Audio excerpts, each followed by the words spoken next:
Welcome to మనం TV prime time live. నేను మీ ప్రియాంకారావు. అయితే ఆంధ్రప్రదేశ్ ఎలక్షన్స్ సర్వత్రా ఆసక్తి కలిగిస్తున్నాయి. ఇక ఈ నేపథ్యంలో ఎలాగైనా అధికారాన్ని చేపట్టాలని చెప్పేసి టీడీపీ కూటమి ప్రయత్నిస్తుంటే తిరిగి మళ్ళీ అధికారాన్ని చేపట్టాలి అంటూ కూడాను వైఎస్ఆర్సీపీ విశ్వ ప్రయత్నాలు చేస్తుంది. మరి ఈ నేపథ్యంలో 25 ఎంపీ స్థానాల్లో ఎవరు గెలవబోతున్నారు, ఎవరు ఓడిపోబోతున్నారు అనేది విశ్లేషించడానికి మనతో పాటు మా పొలిటికల్ ఎడిటర్ కట్ట కార్తిక్ గారు ఉన్నారు. వారితో మాట్లాడదాం. నమస్తే సార్. నమస్తే సార్, మొదటగా వాస్తవానికి ఏంటంటే అనేక అంచనాల స్టడీల ఆధారంగా మనం ఈ రిజల్ట్ ఇవ్వబోతా ఉన్నాం. 2019 ఎన్నికల్లో 22 ఎంపీలను ఆ రోజు వైసీపీ గెలవడం జరిగింది. 151 అసెంబ్లీ స్థానాలను వైసీపీ గెలవడం జరిగింది. ఆ రోజు వైసీపీ అధికారంలోకి వచ్చింది. కేవలం 3 స్థానాలు మాత్రమే టీడీపీ గెలవడం జరిగింది. ఆ రోజు జనసేన కానీ బీజేపీ కానీ ఒక్క ఎంపీ స్థానం కూడా గెలవలేదు. ఆ రోజు విడివిడిగా పోటీ చేశాయి. ఈసారి మాత్రం టీడీపీ, జనసేన, బీజేపీ ఒక కూటమిగా పోటీ చేస్తున్నాయి. ఈసారి ఏ పార్లమెంట్ స్థానంలో ఎవరు గెలవబోతున్నారు అనేది చాలా ఉత్కంఠభరితంగా మారింది. కానీ మేము ఇచ్చే స్టడీ చాలా లోతుల్లోకి వెళ్ళి అన్ని సామాజిక సమీకరణలు, అన్ని అంశాలను పరిగణలోకి తీసుకొని ఇస్తా ఉన్నాం. ఈ వీడియోని మీరు సేవ్ చేసుకోవచ్చు. మళ్ళా జూన్ 4 రోజు దాదాపు 90% ఇదే రిజల్ట్ రాబోతుంది. ఖచ్చితంగా 90% మేము చెప్పిందే జరగబోతుంది. ఎందుకంటే కొద్ది గొప్ప తేడాలు ఉండొచ్చు తప్ప మేజర్గా చాలా స్టడీస్ ఆధారంగా కూలంకషంగా చర్చించిన తర్వాత మాత్రమే ఈ రిజల్ట్ ఇవ్వబోతా ఉన్నాం. సార్, ఫస్ట్ మనం అమలాపురం లోక్సభ స్థానం గురించి మాట్లాడుకుందాం. ఇక కూటమి గురించి వచ్చేస్తే కూటమి నుంచి గంటి హరీష్ మాధుర్ పోటీ చేస్తున్నారు. ఇక వైఎస్ఆర్సీపీ నుండి రాపాక వరప్రసాద్. మరి ఈ ఇద్దరు ఇస్తున్న గట్టి పోటీలో ఎవరు గెలుస్తారు, ఎవరు ఓడిపోతారు? యాక్చువల్గా రాపాక వరప్రసాద్ గతంలో జనసేన నుంచి పోటీ చేసి గెలవడం జరిగింది. ఆయన వైసీపీలో చేరిన తర్వాత ఆయనకి టికెట్ ఇవ్వడం జరిగింది. ఇక్కడ అమలాపురం సీట్లో టీడీపీ గెలవబోతుంది, కూటమి అభ్యర్థి గెలవబోతున్నాడు. అది క్లియర్ కట్గా అంటే వాస్తవంగా ఏంటంటే టీడీపీ, జనసేన, బీజేపీ పొత్తు కలిసి వస్తుంది. అందులోనూ ఉత్తరాంధ్రలో కూటమికి వస్తున్నటువంటి వేవ్ కూడా కలిసి వస్తుంది. అన్నిటి కలిపి కూటమి గెలవబోతుంది ఇక్కడ. రైట్. ఇక మరొక నియోజకవర్గం చూద్దాం. అనకాపల్లి లోక్సభ స్థానం విషయానికి వచ్చేస్తే కూటమి నుంచి సీఎం రమేష్ పోటీ చేస్తున్నారు. ఇక వైసీపీ నుండి బూడి ముత్యాల నాయుడు పోటీ చేస్తున్నారు. మరి ఈ ఊర్లో ఎవరు గెలుస్తారు? వాస్తవానికి మన సీఎం రమేష్ బీజేపీ నుంచి పోటీ చేస్తూ కూటమి అభ్యర్థిగా పోటీ చేస్తూ ఉన్నాడు. అతను మాజీ రాజ్యసభ సభ్యుడు, అది కాకుండా కూటమిలో సీనియర్ నాయకుడు, మాజీ టీడీపీ నాయకుడు కూడా. ఇక్కడ ఎవరు గెలుస్తున్నారని చూసినప్పుడు యాక్చువల్గా సీఎం రమేష్ రాయలసీమ ప్రాంతానికి సంబంధించిన వ్యక్తి. ఆయన తీసుకొచ్చి ఇక్కడ కూటమి సర్దుబాటులో భాగంగా సీట్ ఇవ్వడం జరిగింది. ఇక్కడ నుంచి ఖచ్చితంగా సీఎం రమేష్ కూటమి అభ్యర్థి గెలవబోతూ ఉన్నాడు. బోడి ముత్యాల నాయుడు ఆల్రెడీ చేతులెత్తాడు, ప్రచారం వదిలేశాడు. ఆయనే ఓడిపోతున్నాడని ఆయనంతటా ఆయన అనుకొని ఆల్రెడీ ప్రచారానికి దూరం అయిపోయాడు. అక్కడ కూటమి అభ్యర్థి గెలవబోతున్నాడు. ఓకే, మనం ఇంకా మరొకటి చూస్తే కనుక అనంతపురం లోక్సభ స్థానం. ఇక ఇక్కడ నుండి కూటమి నుంచి అంబికా లక్ష్మీనారాయణ, ఇక వైసీపీ నుండి మాలగుండ్ల శంకర్ నారాయణ. మరి ఈ ఇరువురిలో ఎవరు గెలుస్తారు? ఈ శంకర్ నారాయణ మాజీ మంత్రి, వైసీపీ నుంచి ఈసారి ఎంపీ టికెట్ ఇచ్చారు. ఇక్కడ కూటమి అభ్యర్థికే విజయ అవకాశాలు ఉన్నాయి. అనంతపురం జిల్లాలో టీడీపీ బలంగా ఉండటం కారణం, అదిగాక కూటమి అదనపు బలంగా చేరింది. అంటే జనసేన, బీజేపీ ఓటు బ్యాంక్ బలంగా మారింది. ప్రభుత్వ వ్యతిరేకత అనంతపురం జిల్లాలో స్పష్టంగా కనపడుతోంది. అనంతపురం అసెంబ్లీ స్థానాల్లో కూడా మెజార్టీ స్థానాలను పోయినసారి కేవలం ఉరవకొండ, హిందూపురం స్థానాలు మాత్రమే టీడీపీ దక్కించుకుంది. మిగతా జిల్లా అంతా కూడా వైసీపీ దక్కించుకుంది. కానీ ఈసారి పరిస్థితి భిన్నంగా ఉంది. వైసీపీ మీద వ్యతిరేకత, ప్రభుత్వ వ్యతిరేకత అనేది క్లియర్ కట్గా కనపడుతుంది. ఇక్కడ అనంతపురం స్థానంలో టీడీపీ ఎంపీ అభ్యర్థి గెలవబోతా ఉన్నారు. ఓకే, నెక్స్ట్ చూస్తే గనక అరకు లోక్సభ స్థానం. ఇక అరకు లోక్సభ స్థానం నుంచి కూటమి నుండి కొత్తపల్లి గీత, ఇక వైఎస్ఆర్సీపీ నుండి తనూజారాణి. మరి ఈ ఊర్లో కూడా ఎవరు గెలవబోతున్నారు? యాక్చువల్గా కొత్తపల్లి గీత బీజేపీ నుంచి కూటమి అభ్యర్థిగా పోటీ చేస్తూ ఉన్నారు. బీజేపీ అభ్యర్థి ఆవిడ.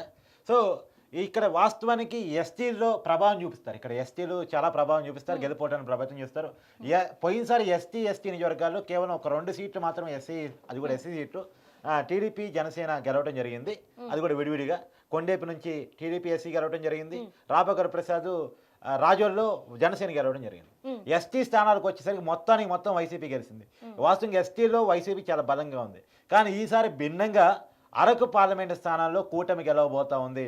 కూటమి అభ్యర్థిగా పోటీ చేస్తున్న కొత్తపల్లి గీత గెలవబోతా ఉన్నారు. ఉమ్మడి వైజాగ్ జిల్లాలో కూటమికి వచ్చిన ప్రభావం మొత్తం ఉత్తరాంధ్రలో కూటమి వేవ్ సాగుతూ ఉంది. వైసీపీ ప్రభుత్వ వ్యతిరేకత ఈ పార్లమెంటు స్థానంలో కనపడతా ఉంది. సహజంగా వైసీపీ ప్రధాన ఓట్ బ్యాంక్గా ఉన్నటువంటి ఎస్టీల్లో కూడా చాలా భాగం ఈసారి కూటమి వైపు వచ్చారు. కానీ ఇక్కడ టఫ్ ఫైట్ అయితే ఉంది. అది మాత్రం మనం చెప్తున్నాం. ఫలితం తారుమారు కావడానికి కూడా అవకాశం లేకపోలేదు. మనకి ఈ రోజు ఉన్న స్టడీ వరకు కొత్తపల్లి గీత గెలవబోతుంది. కానీ గట్టిగా శ్రమిస్తే రేపు లేదంటే పొలిటికల్ మేనేజ్మెంట్ కనుక జరిగితే ఎలక్షన్ మేనేజ్మెంట్ కనుక జరిగితే వైసీపీ అభ్యర్థి గెలిచినా చెప్పలేం.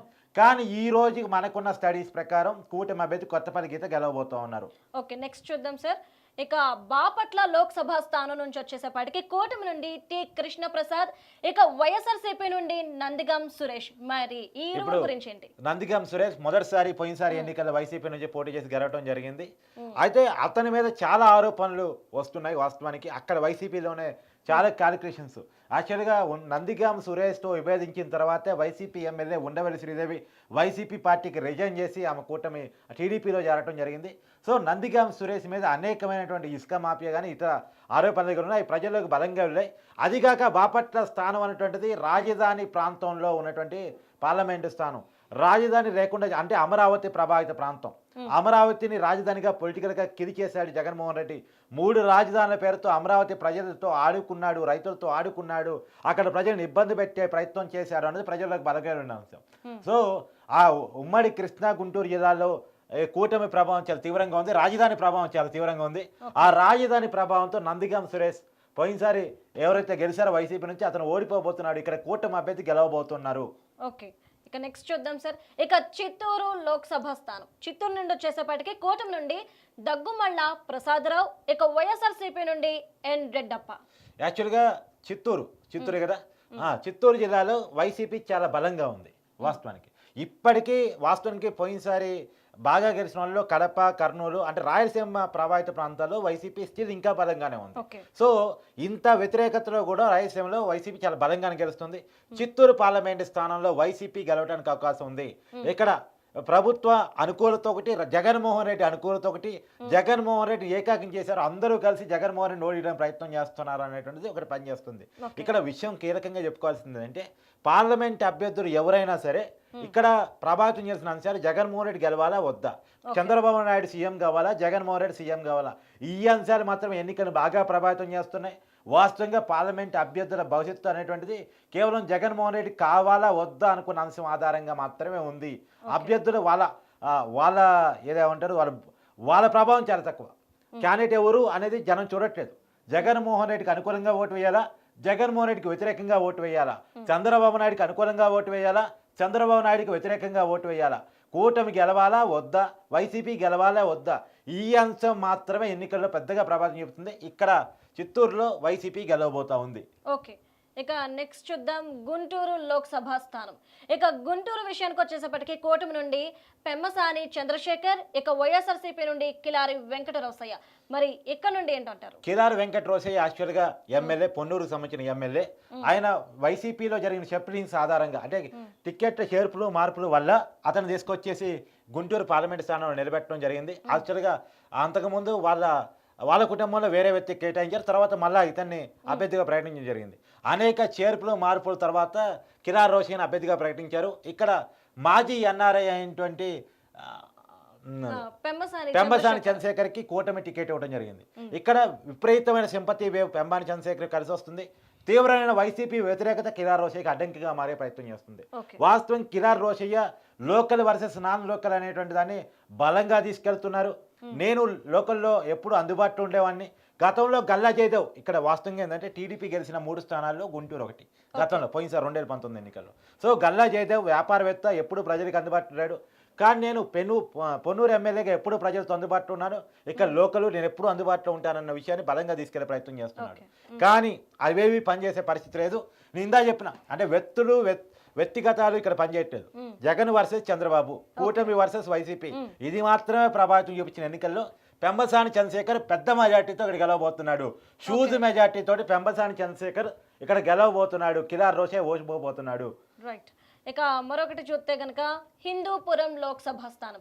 ఇక హిందూపురం అనగానే నిజం చెప్పాలంటే ఇక్కడ ఎవరు గెలుస్తారనేది చాలా ఉత్కంఠ కలిగించే అంశం. ఇక కూటమి నుండి బీకే పార్థసారథి, ఇక వైఎస్ఆర్సీపీ నుండి జోళదరాసి శాంత. అంటే హిందూపురం అనగానే కీలకం, ఎందుకంటే ఇక్కడ నుంచి నందమూరి బాలకృష్ణ అసెంబ్లీ స్థానాల్లో పోటీ చేస్తున్నాడు కాబట్టి ఇది చాలా కీలకంగా భావించి పోయినసారి వచ్చినటువంటి 3 అసెంబ్లీ స్థానాల్లో కూడా రాయలసీమలో వచ్చిన టీడీపీకి 3 అసెంబ్లీ స్థానాలు కుప్పము, ఉరవకొండ, హిందూపురం, ఈ 3 స్థానాల్లోనే గెలవగలిగింది. దాంట్లో హిందూపురం ఒకటి. నందమూరి బాలకృష్ణ అసెంబ్లీ మళ్ళీ కూడా పోటీ చేస్తున్నారు అసెంబ్లీ స్థానంలో. ఈసారి ఆయన గెలవబోతూ ఉన్నారు. సో ఇక్కడ కూడా ఖచ్చితంగా టీడీపీ సీనియర్ నాయకులు కూటమి నుంచి పోటీ చేస్తున్నటువంటి కూటమి అభ్యర్థికి ఇక్కడ విజయ అవకాశాలు ఉన్నాయి. ఇక్కడ Okay. కూటమి అభ్యర్థి గెలవబోతా ఉన్నాడు. ఇది ఎక్సెప్ట్ అనంతపురం కొంత వైసీపీ బలంగా ఉంది, చిత్తూరు తర్వాత కడప కర్నూలులో వైసీపీ కొంత బలంగా ఉంది. కానీ అనంతపురం జిల్లాలో మాత్రం స్పష్టంగా అంటే ఉమ్మడి అనంతపురం జిల్లాలో స్పష్టంగా వైసీపీ వ్యతిరేకత, ప్రభుత్వ వ్యతిరేకత, జగన్మోహన్ రెడ్డి పట్ల వ్యతిరేకత కానొస్తా ఉంది. రైట్. ఇక మరొకటి చూద్దాం సార్. ఇక కడప లోక్సభ స్థానం, ఇక కడప అనగానే చాలా మందికి ఇక్కడ ఎవరు గెలుస్తారనేది ఉత్కంఠ. ఎందుకంటే ఇక్కడ చెప్పాలంటే 3 పార్టీలు, కానీ ముఖ్యంగా 2 పార్టీల మధ్య పెద్ద వార్ జరుగుతుంది, అంటే కుటుంబ వార్ కూడా జరుగుతుందని చెప్పొచ్చు. మరి ఈ నేపథ్యంలో కూటమి నుండి భూపేష్ రెడ్డి, ఇక వైఎస్ఆర్సీపీ నుండి వైఎస్ అవినాష్ రెడ్డి, అలానే కాంగ్రెస్ నుండి వైఎస్ షర్మిల. యాక్చువల్గా 10 నియోజకవర్గంలో ఇద్దరు మధ్య మాత్రమే పోటీ ఉంది, కడపలో మాత్రం 3 మధ్య పోటీ ఉంది. ఇక్కడ యాక్చువల్గా కూటమి అభ్యర్థి అనేది నామినల్. కూటమి అభ్యర్థి పెద్ద పోటీలో లేడు, ప్రచారంలో లేడు. ప్రచారంలో ఉందల్లా అవినాష్ రెడ్డి వర్సెస్ షర్మిల. యాక్చువల్గా కాంగ్రెస్ పార్టీ ప్రాతినిధ్యం అంటే పోటీ ఇస్తున్న ఏకైక నియోజకవర్గం కడప. అందులో వైఎస్ రాజశేఖర రెడ్డి వారసత్వం ఎవరిది? జగన్మోహన్ రెడ్డిదా, షర్మిలాదా? అంటే వాస్తవం ఏంటంటే ఇక్కడ షర్మిలాకు వస్తున్న మైనస్ ఏంటి అంటే కేవలం ఎన్నికల ముందు మాత్రమే కాంగ్రెస్ పార్టీలోకి ఏపీ రాజకీయాల్లోకి రావటం, కేవలం ఎన్నికల ముందు మాత్రమే కడప పార్లమెంట్ స్థానంలో తన అనౌన్స్మెంట్ ఉంటూ కాంగ్రెస్ పార్టీకి పెద్దగా బలం లేకపోవడం. ఒకప్పుడు పెద్ద బలమైన పార్టీ కడప జిల్లాలో కాంగ్రెస్ పార్టీ. కానీ 2014 ఆ ఎన్నికలప్పుడు రాష్ట్ర విభజన ఫలితంగా కాంగ్రెస్ పార్టీ కనుమరుగై ఆ ఓట్ బ్యాంక్ అంతా వైసీపీకి వచ్చింది. ఇవాళ మళ్ళీ కాంగ్రెస్ పార్టీ బతకాలంటే వైసీపీ పార్టీ పొలిటికల్గా కిలి కావాలి. దాని వైసీపీ పార్టీ పొలిటికల్గా కిలి కావాలంటే వైసీపీ పార్టీ అధికారం నుంచి దిగిపోవాలి. ఇదే స్ట్రాటజీ తోటి కడప కంచికోటలో జగన్మోహన్ రెడ్డి గారి కంచికోటలో బద్దలు కొట్టాలి అని చెప్పేసి వైఎస్ షర్మిల రంగంలో దిగింది. కానీ ఆమెకు టైం సరిపోలేదు. అదిగాక ఆమె మొట్టమొదటే ఏపీ రాజకీయాల్లోకి వచ్చి ఉంటే పరిస్థితి వేరేలా ఉండేది. చాలా అగ్రెసివ్ స్పీచ్ ఇస్తుంది, చాలా ప్రభావం చూపగలుగుతుంది. షర్మిల కడప జిల్లాలో ఏ మేరకు ప్రభావం చూపుతుందో లేదో కానీ రాష్ట్ర వ్యాప్తంగా మాత్రం చాలా ప్రభావం చూపిస్తుంది. ఆ ప్రభావం వైసీపీ వ్యతిరేకతను పెంచుతుంది. కాంగ్రెస్ అనుకూలత పెంచకపోయినా వైసీపీ వ్యతిరేకతని షర్మిల తీసుకురాగలుగుతుంది. కాకపోతే షర్మిల వైఎస్ఆర్టీపీ పేరుతో తెలంగాణలో పార్టీ పెట్టింది. అక్కడ ఆ పార్టీ పెద్దగా మనుగడ సాగించలేదు. తర్వాత ఆ పార్టీని కాంగ్రెస్లో మెర్జ్ చేయడం జరిగింది.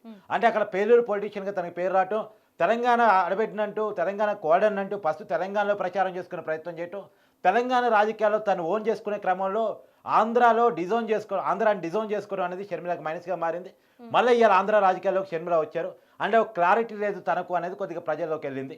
సో తను స్టాండర్డ్గా నెక్స్ట్ 5 సంవత్సరాలు కనుక ఏపీలో రాజకీయం చేస్తే కాంగ్రెస్ పార్టీ తరఫున కాంగ్రెస్ పార్టీ 2029 నాటికి ఖచ్చితంగా పికప్ అయ్యే అవకాశం ఉంది. చాలా అగ్రెసివ్గా షర్మిల, తర్వాత వైఎస్ వివేకానంద రెడ్డి గారి కూతురు సునీత కూడా షర్మిలతో కలిసి ప్రచారం చేస్తూ ఉన్నారు. ఖచ్చితమైన షర్మిల ప్రభావం ఇక్కడ కనపడతా ఉంది. కానీ తక్కువ టైం కావటం వల్ల షర్మిల పొలిటికల్ రాంగ్ స్టెప్స్ వల్ల, గతంలో ఉన్నటువంటి రాంగ్ స్టెప్స్ వల్ల, అంటే షర్మిల హిస్టరీ వల్ల, రకరకాల కారణాల ఫలితంగా కాంగ్రెస్ పార్టీ బలహీనత వల్ల మొత్తానికి ఇక్కడ వైఎస్ అవినాష్ రెడ్డి మరోసారి గెలవబోతున్నాడు. కానీ ఎప్పుడూ లేనట్టు షర్మిలతో మంచి టఫ్ ఫైట్ ఎదుర్కొంటూ ఉన్నాడు. కానీ కడప పార్లమెంటు స్థానం రాష్ట్ర రాజకీయాల మీద చాలా ప్రభావం చూపిస్తుంది. కడపలో వైసీపీ గెలవగలుగుతున్నా కానీ రాష్ట్ర వ్యాప్తంగా వైసీపీ ఓటమిలో కడప పార్లమెంటు స్థానం కీలకం కాబోతుంది. YS Sharmila with YS Sunitha ప్రచారం అనేది రాష్ట్ర వ్యాప్తంగా చాలా పెద్ద ప్రభావాన్ని వైసీపీ పార్టీ మీద తీసుకొచ్చింది. వైసీపీ పార్టీకి ప్రజల్లో నెగిటివ్ రావడంలో అందే వాస్తవంగా జగన్మోహన్ రెడ్డి గారు నా అక్క, నా చెల్లి, నా అవ్వ ఇలా మాట్లాడుతూ ఉంటారు. కానీ సొంత చెల్లెలనే, సొంత కుటుంబాన్ని రోడ్డును పడేసిన వ్యక్తి ఇలా మాట్లాడటం ఏంది? నా అనే వాళ్ళని దూరం చేసుకున్నాడు. కానీ మళ్ళీ అందరినీ నా అంటున్నాడు. ఇది ఎలా సాధ్యం, ఇది ఎలా నమ్మాలి అని చెప్పడంలో. రెండోది, రాజశేఖర రెడ్డి మీద కేసులు పెట్టించింది రాజశేఖర రెడ్డి కాదు, రాజశేఖర రెడ్డి పేరుని సాక్షిలో చేర్చింది జగన్మోహన్ రెడ్డి.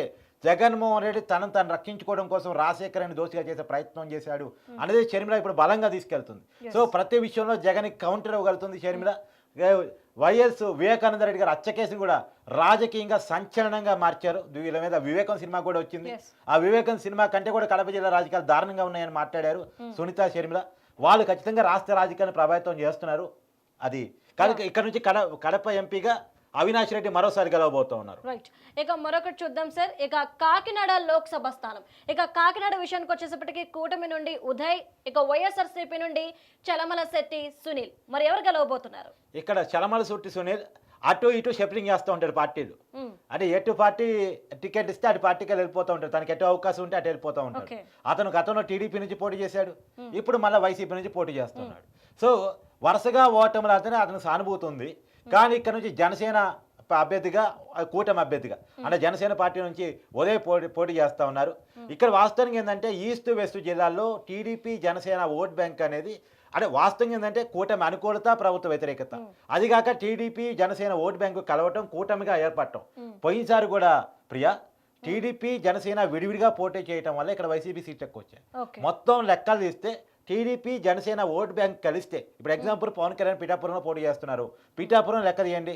పిఠాపురంలో పోయినసారి టీడీపీ అభ్యర్థికి మరియు జనసేన అభ్యర్థికి వచ్చిన ఓట్లు కలిపితే వైసీపీ వచ్చిన అభ్యర్థి కంటే అప్పుడు దొరబాబు ఎమ్మెల్యే పిఠాపురాన్ని గెలిచినోడు, ఆ దొరబాబు కంటే కూడా ఎక్కువ ఓట్లు వచ్చాయి వర్మకి.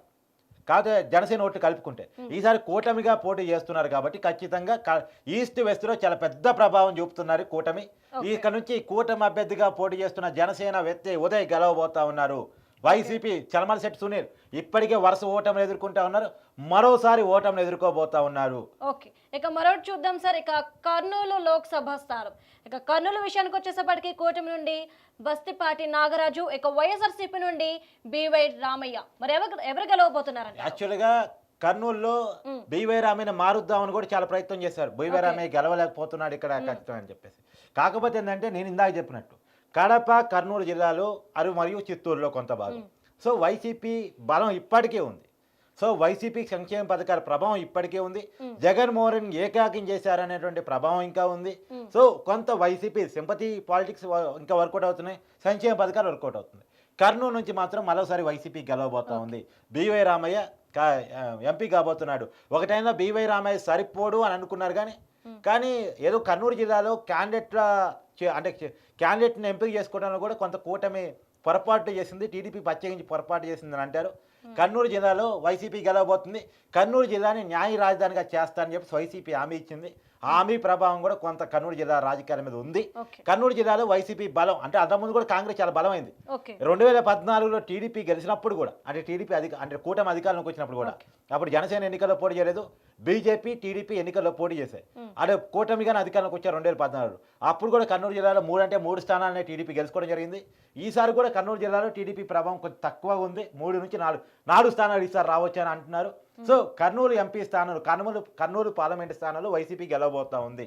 ఓకే, ఇక మరొకటి చూద్దాం సార్. ఇక మచిలీపట్నం లోక్సభ స్థానం, ఇక మచిలీపట్నానికి విషయానికి వచ్చేసేపటికి కూటమి నుండి బాల శౌరి, ఇక వైఎస్ఆర్సీపీ నుండి సింహాద్రి చంద్రశేఖరరావు. మరి అసలు ఇక్కడ ఏం జరగబోతుంది? వాస్తవానికి ఏంటంటే బాల శౌరి మాజీ వైసీపీ ఎంపీ.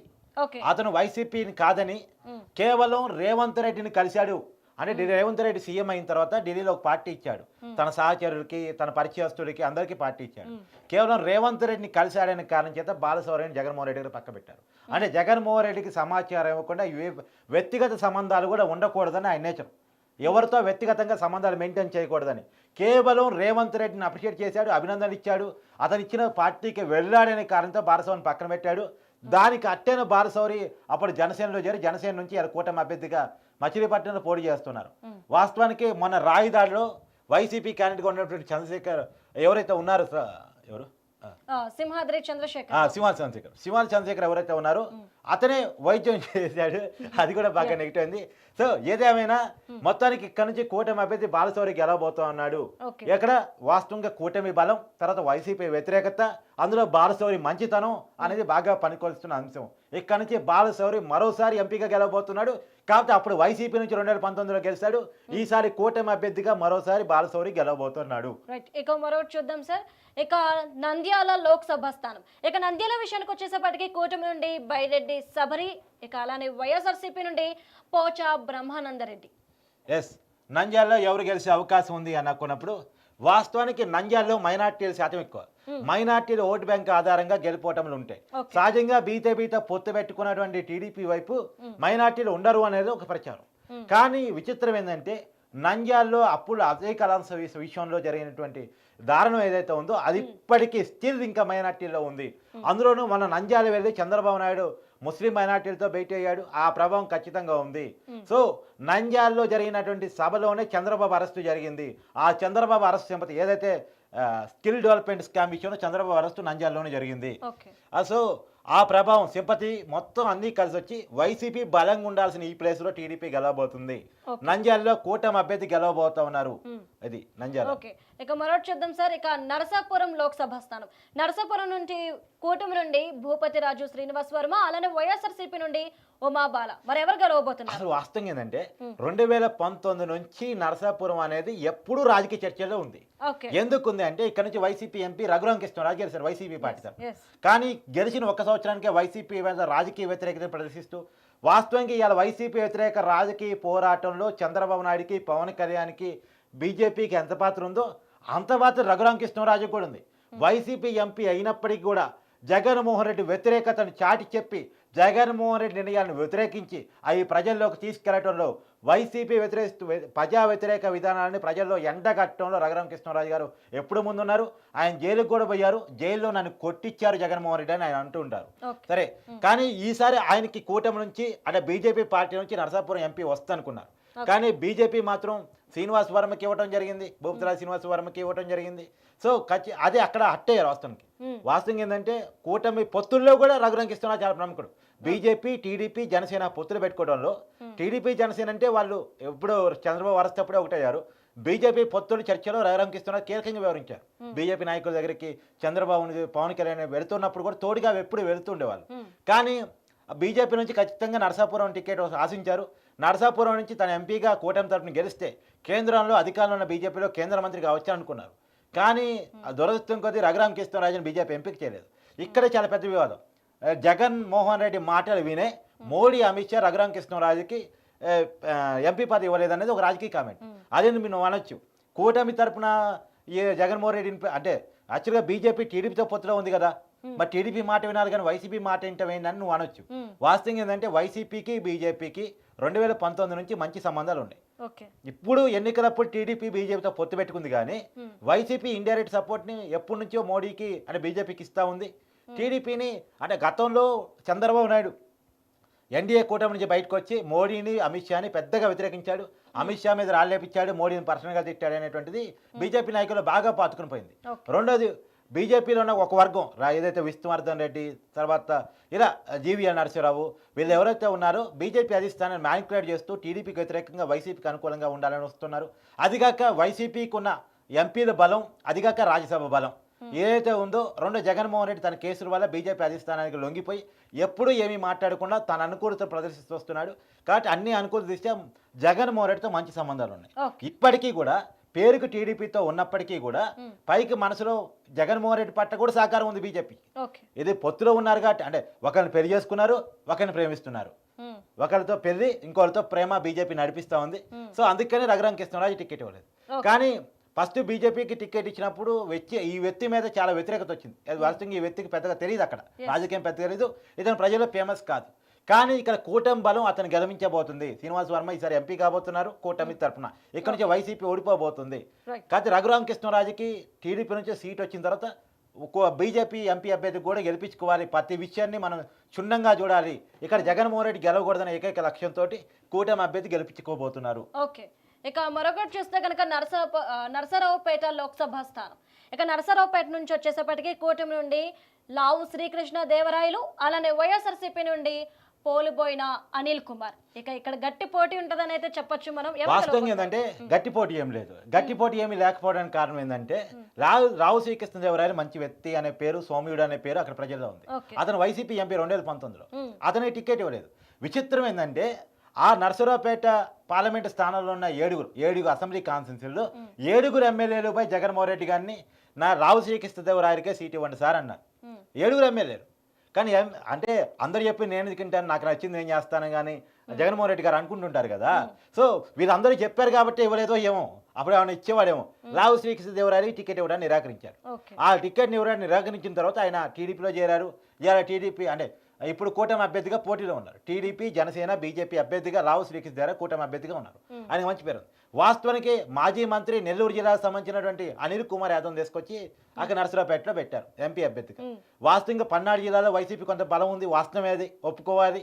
ఎందుకంటే టీడీపీ వర్సెస్ అంటే ఎప్పుడు కుల ఘర్షణలు అక్కడ ఎక్కువగా ఉంటుంటాయి. అది కాక యాదవ్ ఓట్ బ్యాంక్ ఉంది. బీసీ ఓట్ బ్యాంక్ ఉంది, దాన్ని ఆకర్షించడం కోసం అనిల్ కుమార్ని తీసుకొచ్చి అక్కడ పెట్టారు. కానీ ఎప్పుడైతే అనిల్ కుమార్ని పెట్టారో అనిల్ కుమార్ అక్కడ ప్రజలు డిజోన్ చేసుకోవడం స్టార్ట్ చేశారు, కులాలకు అతీతంగా. రెండోది ఏంటంటే రాజధాని ప్రభావం. ఉమ్మడి గుంటూరు జిల్లాలో పక్కనే అమరావతి ఉంటాం, ఆ ప్రభావం రాజధాని కిలి చేశాడు, అమరావతిని రాజధాని లేకుండా చేశాడు. మా భూములు రేట్లు తగ్గడానికి కానీ, మా బతుకులు చిద్రంగా అవటానికి కానీ, మాకు ఉద్యోగాలు ఉపాధి మార్గాలు పోవటానికి కానీ రాజధాని లేకుండా చేశారు. కంపెనీలు తీసుకురావడంలో, ఉద్యోగాలు ఇవ్వడంలో ఏపీ ప్రభుత్వం వైఫల్యమైంది అనేటువంటి జగన్మోహన్ రెడ్డి వ్యతిరేక వైఖరి ఏదైతే ఉందో అది ప్రజల్లో బలంగా ఉంది. ఇవన్నీ కలిసి వచ్చి గతంలో 14 జిల్లాలో బలంగా ఉన్న ఒకప్పుడు కాంగ్రెస్, ఇప్పుడు వైసీపీ ఏదైతే ఉందో అవన్నీ దాటుకొని even though YCP vote bank కూడా కూటమి వైపు వస్తుంది. నువ్వు అన్నట్టు టఫ్ ఫైట్ లేదు, ఈజీ ఫైట్ ఉంది.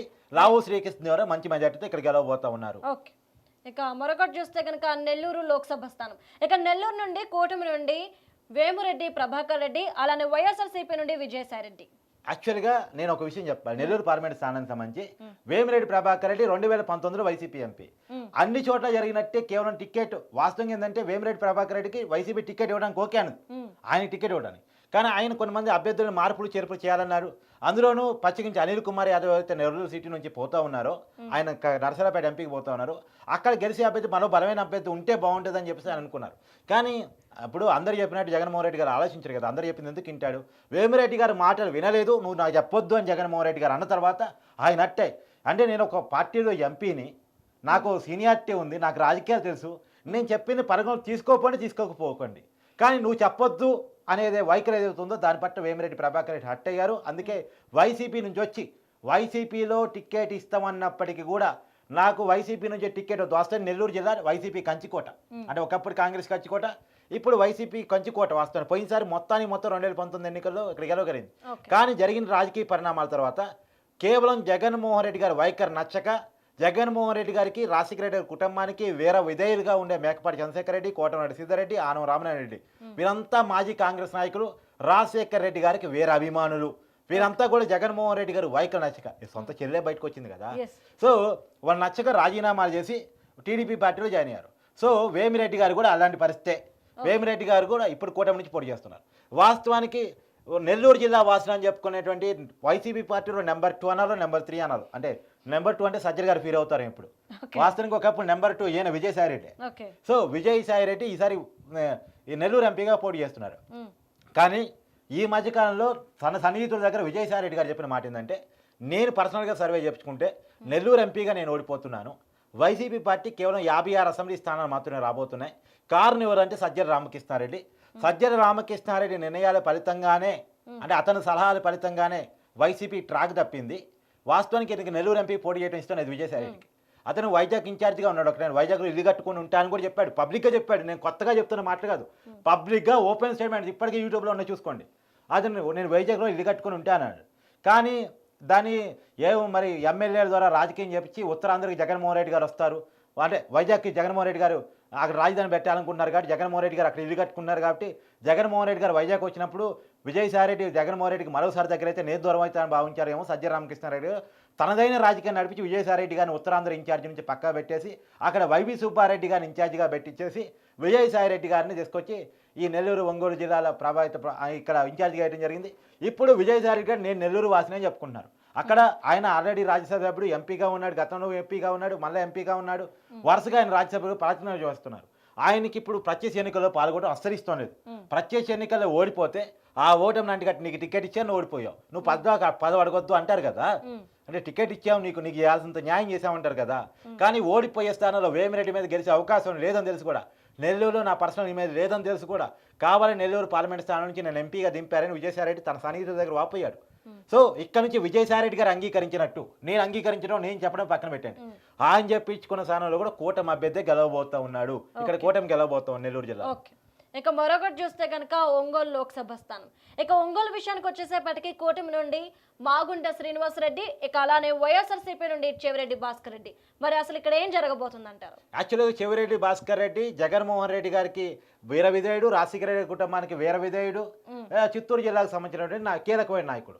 ఆయన తీసుకొచ్చి ఇక్కడ ఎంపీగా పెట్టారు. అందుకోసం 2019లో వైసీపీ నుంచి పోటీ చేసి గెలిచిన మాగంటి శ్రీనివాసరెడ్డి ఎవరైతే ఉన్నారో, ఆయన ఢిల్లీ లిక్కర్ స్కామ్ కూడా అబ్బాయి ఉన్నారు. సో ఆయన ఎవరైతే ఉన్నారో ఆయనకి టికెట్ ఇవ్వడానికి నిరాకరించారు. ఈసారి ఆయన టీడీపీలో జరిగి టీడీపీ నుంచి టికెట్ తెచ్చుకున్నారు.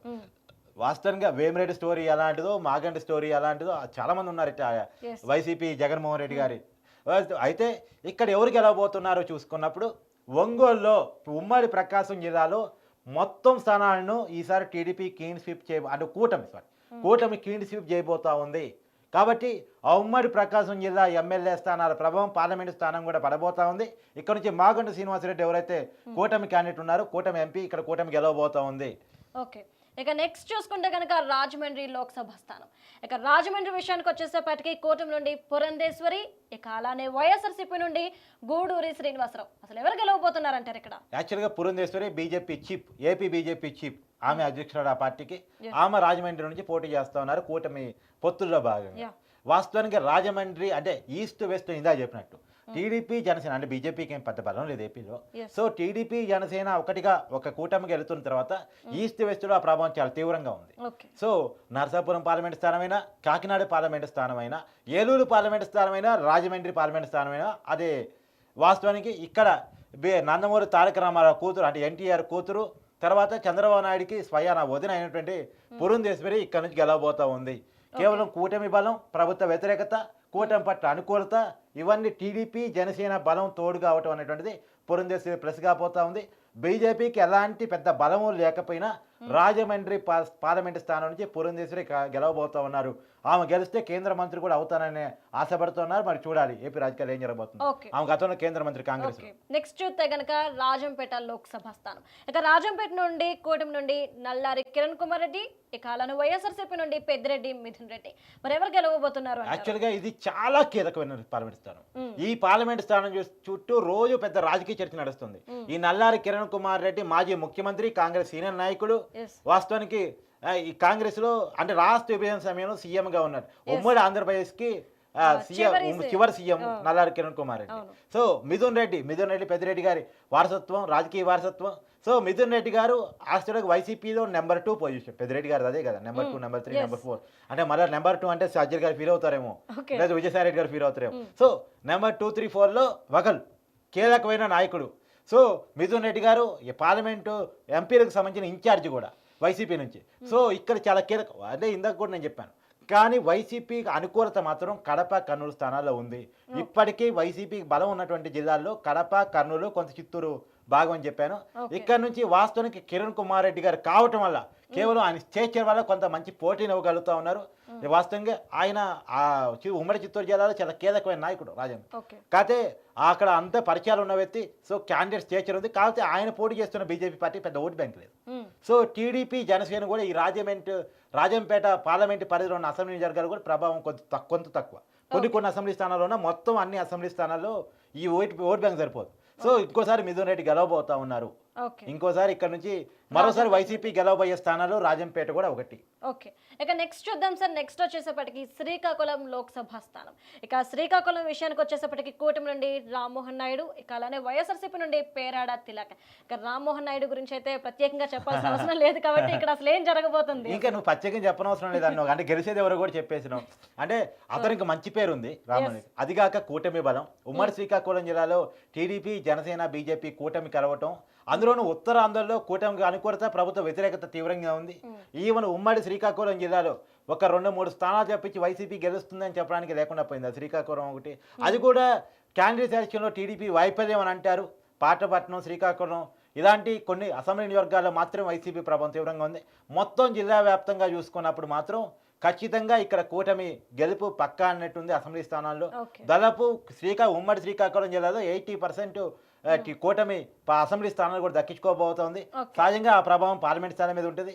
పార్లమెంటు స్థానాలు వైసీపీ ఎక్కువ గెలవగలిగినప్పుడు కూడా ఎంపీకి వచ్చేసరికి రామానాయుడు గెలవగలిగారంటే ఈసారి గెలుపులో ఆశ్చర్యమే ఉంది. రామానాయుడు గెలవబోతున్నాడు, తిలక్ ఓడిపోబోతున్నాడు. ఇక్కడ కూటమి అభ్యర్థి గెలవబోతా ఉన్నాడు. ఓకే, ఇక నెక్స్ట్ చూసుకుంటే కనుక తిరుపతి లోక్సభ స్థానం. ఇక మీరు ఇంతకు ముందే చెప్పినట్టు చిత్తూరులో ఏం జరగబోతుంది అనే దాంట్లో చూసుకుంటే ఇక కూటమి నుండి వరప్రసాద్, ఇక అలానే వైఎస్ఆర్సీపీ నుండి మధ్యలో గురుమూర్తి పోటీ చేయబోతున్నారు. మరి అసలు ఇక్కడ ఏం జరగబోతుంది? యాక్చువల్గా ఈ వరప్రసాద్ కూడా గూడూరు వైసీపీ ఎమ్మెల్యే. ఆ పార్టీకి రాజీనామా చేసి ఆ పార్టీని కాదని మాజీ ఐఏఎస్ ఆయన ఐఆర్ఎస్ ఆయన వచ్చేసి ఈ బీజేపీలో చేరి కూటమి అభ్యర్థిగా పోటీ చేస్తా ఉన్నారు. ఇక్కడ వాస్తవంగా తిరుపతి అనేది ఆధ్యాత్మిక కేంద్రం. ఆధ్యాత్మిక కేంద్రం. వాస్తవంగా పోయినసారి మెయిన్ ఎలక్షన్స్లోను తర్వాత జరిగిన బై ఎలక్షన్స్లోను అక్కడ వైసీపీ గెలవగలిగింది. కానీ 31,000 దొంగ ఓట్లు వేసుకొని గెలవగలిగింది అనేటువంటిది రాజంపేట ఎంపీ అభ్యర్థిగా పోటీ చేస్తున్న నల్లారి కిరణ్ కుమార్ రెడ్డి చేస్తున్న ఆరోపణ. ఆయన చేస్తున్న ఆరోపణ ఏముంది, కూటమంతా చేస్తున్న ఆరోపణ. తర్వాత దాని మీద కేసు కూడా నమోదయ్యింది. దానికి సంబంధించి ఒక ఐఏఎస్ని కూడా సస్పెండ్ చేయడం జరిగింది. సో ఈసారి తిరుపతి పార్లమెంట్ పరిధిలో చిత్తూరు పార్లమెంట్ పరిధి ఏమో వైసీపీ గెలవబడుతుంది. కానీ తిరుపతి పార్లమెంట్ పరిధి మాత్రం డిఫరెంట్గా ఉంది. ఇక్కడ ప్రభుత్వ వ్యతిరేకత కొట్టొచ్చినట్టుగా వస్తుంది. అదిగాక తిరుపతి అసెంబ్లీ స్థానంలో గతంలో చిరంజీవి పోటీ చేసి గోడు గెలిచాడు, అంటే ప్రజారాజ్యం పార్టీ తరఫున అప్పట్లో. సో ఇక్కడ కాపుల ప్రభావం, జనసేన ఓట్ బ్యాంక్ ప్రభావం చాలా ఎక్కువగా ఉంటుంది. సో టీడీపీ జనసేన పొత్తు అనేది కలిసి వచ్చే అంశం. ఇటువంటి అర్బన్ ఏరియా కూడా ఉంది కాబట్టి ఇక్కడ ఖచ్చితంగా టీడీపీకి చాలా పెద్ద అర్బన్ ఏరియాలో టీడీపీ చాలా ఫేవర్గా ఉంటాయి. ఎప్పుడు కూడా అంతే, అర్బన్ ఎప్పుడు టీడీపీ ఫేవర్గా ఉండేది చరిత్ర చూసినా. రూరల్ ఎప్పుడు పాత కాంగ్రెస్కి తర్వాత వైసీపీకి ఫేవర్గా ఉంటూ వస్తుంది. సో ఈ సంక్షేమ పథకాల ప్రభావం కూడా రూరల్లో ఎక్కువ ఉంటుంది, అర్బన్లో టీడీపీ ఫేవర్గా ఉంటుంది. ఇక్కడ మాత్రం టీడీపీ బలపరిచిన కూటమి అభ్యర్థి గెలవబోతా ఉన్నారు. కూటమి ఇక్కడ గెలవబోతా ఉంది. ఓకే, ఇక నెక్స్ట్ చూసుకుంటే గనక విజయనగరం లోక్సభ స్థానం. ఇక విజయనగరం విషయానికి వచ్చేసేపటికి కూటమి నుండి కలిశెట్టి అప్పలనాయుడు, ఇక వైఎస్ఆర్సీపీ నుండి బెల్లాన చంద్రశేఖర్, వీళ్ళిద్దరు ఎవరు గెలవబోతున్నారంటారు? ఇది విజయనగరం సంబంధించి. ఎస్, విజయనగరంలో బొత్స సత్యనారాయణ ప్రభావం చాలా తీవ్రంగా ఉంది. బొత్స సత్యనారాయణ ఎలాగైనా ఓడించారని చెప్పేసి ఎవరిని అభ్యర్థిగా పెట్టాలని చూసుకొని గంటా శ్రీనివాసరావుని పెడదాం అనుకున్నారు. చీపురుపల్లి, ఉమ్మడి విజయనగరం జిల్లా చీపురుపల్లిలో గంటా శ్రీనివాసరావు. కానీ గంటా శ్రీనివాసరావు కోసం చాలా చర్చ జరిపినప్పుడు కూడా ఆయన ససేమేర్ అన్నారు. ఆయనకున్న నైజం ఏంటంటే ఎప్పుడూ ఇంతవరకు ఓట మెరగలేదు, పోటీ చేసిన తాను నుంచి మళ్ళీ తిరిగి పోటీ చేయలేదు, పోటీ చేసిన చోట నుంచి తిరిగి పోటీ చేయలేడు, ఎక్కడ పోటీ చేసినా గెలుస్తాడు. అందుకని గంటా శ్రీనివాసరావుని తీసుకొచ్చి ఇక్కడ బొత్స సత్యనారాయణ చీపురుపల్లిలో పెడదాం అనుకున్నారు. కానీ ఆయన ఒప్పుకోకపోవటం వల్ల శ్రీకాకుళం జిల్లా నుంచి కళా వెంకటరావుని తీసుకొచ్చి బొత్స సత్యనారాయణ మీద నిలబెట్టడం జరిగింది. అక్కడ చాలా టఫ్ ఫైట్ నడుస్తుంది. కానీ బొత్స ఏదైతే హోల్డ్ ఉందో అది ఉమ్మడి విజయనగరం జిల్లా మీద ప్రభావం చూపిస్తుంది.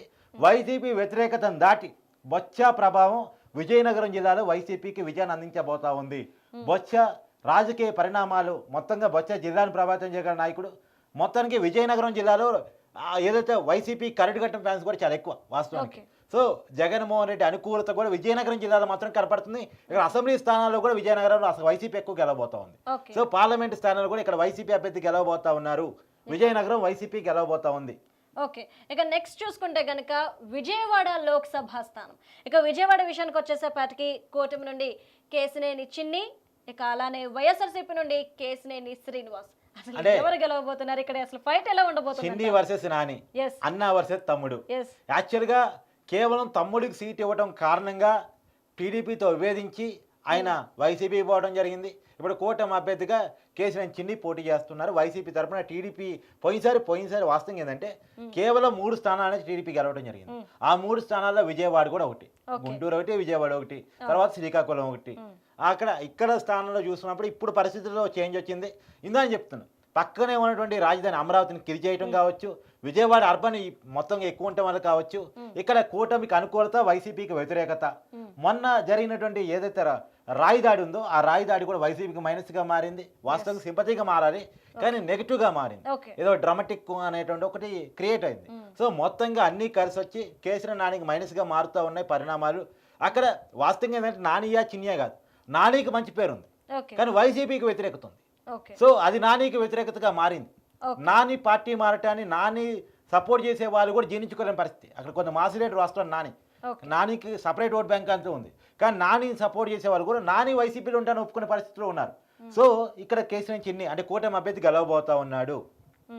రైట్, ఇక మరొకటి చూస్తే గనక విశాఖపట్నం లోక్సభ స్థానం. ఇక విశాఖపట్నం విషయానికి వచ్చేసేపటికి కూటమి నుండి మతుకుమిల్లి భరత్, ఇక వైఎస్ఆర్సీపీ నుండి బొత్స ఝాన్సీ. ఇక్కడ ఎవరు గెలవబోతున్నారు అంటారు? యాక్చువల్గా నేను బొత్స సత్యనారాయణ గారి కుటుంబం నుంచి బొత్స ఝాన్సీ గారికి వైజాగ్ పార్లమెంట్ స్థానాన్ని కేటాయించడం జరిగింది. బొత్స ఝాన్సీ గారి గతంలో కాంగ్రెస్ టైంలో పదవుల్లో ఉన్నటువంటి వ్యక్తి. వైసీపీ వచ్చిన తర్వాత పదవులు రాలేదు. ఇప్పుడు వైజాగ్ ఎంపీగా పోటీ చేస్తూ ఉన్నారు. కానీ నందమూరి బాలకృష్ణ గారి కుటుంబం నుంచి భరత్ పోటీ చేస్తూ ఉన్నారు. సో ఎవరికి గెలిచే అవకాశం ఉంది అని చూసుకున్నప్పుడు ఖచ్చితంగా ఇక్కడ భరత్కి అవకాశం ఉంది వైజాగ్ పార్లమెంట్ స్థానంలో. పోయినసారి జనసేన నుంచి జేడీ లక్ష్మీనారాయణ గారు ఉండటం వల్ల మాత్రమే, కేవలం జేడీ లక్ష్మీనారాయణ గారు జనసేన నుంచి పోటీ చేయడం వల్ల, టీడీపీ విడిగా భరత్ పోటీ చేయడం వల్ల ఆ ఓట్ల చీలకల్లో నుంచి మాత్రమే ఆ రోజు వైసీపీ వైజాగ్లో గెలవగలిగింది. ఆ రోజు కూడా టీడీపీ జనసేన ఓట్ బ్యాంక్ కలిస్తే వైసీపీకి వచ్చిన ఓట్ బ్యాంక్ అంటే చాలా ఎక్కువ. రెండోది వైజాగ్ పార్లమెంటు పరిధిలో జరిగిన అనేక అక్రమాలు, తవ్వకాలు, గనుల భూ కబ్జాలు, తర్వాత ఎవరైతే సిట్టింగ్ వైజాగ్ ఎంపీ ఉన్నారో ఎంవి సత్యనారాయణ ఎవరైతే ఉన్నారో ఆయన కుటుంబం కిడ్నాప్ విషయంలో జరిగిన హైడ్రామా విషయంలో కూడా ఇవన్నీ కలగలిపి వైసీపీకి తీవ్రమైన వ్యతిరేకత తెచ్చిపెట్టాయి. వైజాగ్లో సింగిల్ డిజిట్ అంటే వైజాగ్ సిటీలో అయితే ఒక్కటంటే ఒక్క అసెంబ్లీ స్థానాన్ని కూడా వైసీపీ గెలుచుకునే పరిస్థితి లేదు. పార్లమెంట్లో భారత్ పెద్ద మెజార్టీతో హ్యూజ్ మెజార్టీతో గెలవబోతా ఉన్నాడు. ఓకే, ఇక నెక్స్ట్ చూసుకుంటే కనుక ఏలూరు లోక్సభ స్థానం. ఇక ఏలూరు విషయానికి వచ్చేసప్పటికి కూటమి నుండి పుట్టిన మహేష్ కుమార్ యాదవ్, ఇక అలానే వైఎస్ఆర్సీపీ నుండి కారుమూరి సునీల్ కుమార్. మరి ఎవరు గెలవబోతున్నారు అంటారు? కారుమూరి సునీల్ కుమార్కి ఇష్టం లేకుండానే పార్లమెంట్ స్థానం ఇచ్చారు. కారుమూరి నాగేశ్వరరావు గారి రాజకీయ వారసత్వం అది, మంత్రి ఏపీ. కాకపోతే వాస్తవానికి ఏంటంటే ఇక్కడ నేను చెప్తున్నా కదా, టీడీపీ జనసేన పొత్తు అనేటువంటిది ఈస్ట్ వెస్ట్ జిల్లాలో చాలా ప్రభావం చూపిస్తుంది. అదే ఇందా చెప్పి నరసాపురం పార్లమెంట్ స్థానం అయినంతే, ఈ రాజమండ్రి అయినంతే, కాకినాడ అయినంతే, ఏలూరు అయినంతే. సో ఆ ప్రభావం ఫలితంగా కూటమి అనుకూలత, వైసీపీ వ్యతిరేకత, జగన్మోహన్ రెడ్డి గారి పట్ల వ్యతిరేకత ఏదైతే ఉందో అది చాలా తీవ్రం. ఈస్ట్ వెస్ట్లో కూటమి దాదాపు 80% సీట్లను దక్కించుకోబోతా ఉంది.